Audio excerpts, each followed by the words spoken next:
Maharashtra 39 news network, सत्य बातमी, ठाम भूमिका। गुजरात राज्यातून महाराष्ट्रात अवैधरित्या आणि अमानुष पद्धतीने म्हशींची वाहतूक करणाऱ्या वाहनांविरोधात नवापूर पोलिसांनी जोरदार कारवाई करत प्राण्यांवरील क्रूरतेला आळा घातला आहे।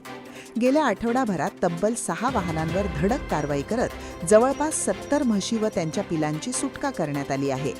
या कारवाईमुळे अवैध पशुवाहतुकीच्या रॅकेटला मोठा धक्का बसला असून प्राणी संरक्षणाबाबत पोलिसांची ठाम भूमिका पुन्हा अधोरेखित झाली आहे।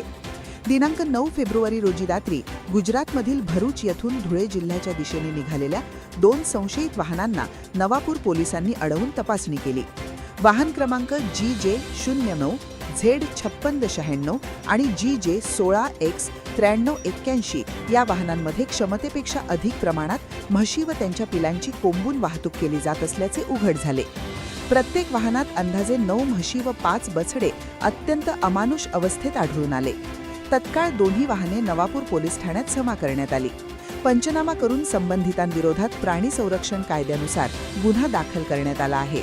यापूर्वीही आठवड्याच्या सुरुवातीला अशाच प्रकारे 4 वाहनांवर कारवाई करत मोठ्या प्रमाणात म्हशींची सुटका करण्यात आली होती। सुटका करण्यात आलेल्या सर्व म्हशी व पिलांना धुळे येथील पांजरापोळ संस्थेत सुरक्षितपणे पाठवण्यात आले आहे। नवापूर पोलिसांच्या या सातत्यपूर्ण कारवाईमुळे अवैध पशुवाहतुकीच्या प्रकारांवर चाप बसण्याची अपेक्षा व्यक्त केली जात आहे। प्राण्यांवरील क्रूरतेविरोधात कठोर पावले उचलत दोषींवर कडक कारवाई केली जाईल असा इशाराही पोलीस प्रशासनाने दिला आहे।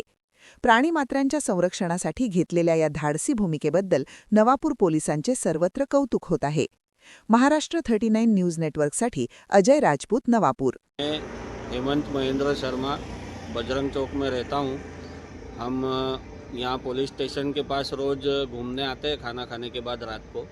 तो आज हमने घूमने आने के बाद ऐसा देखा कि पुलिस ने 2 ट्रक पकड़ के लाई।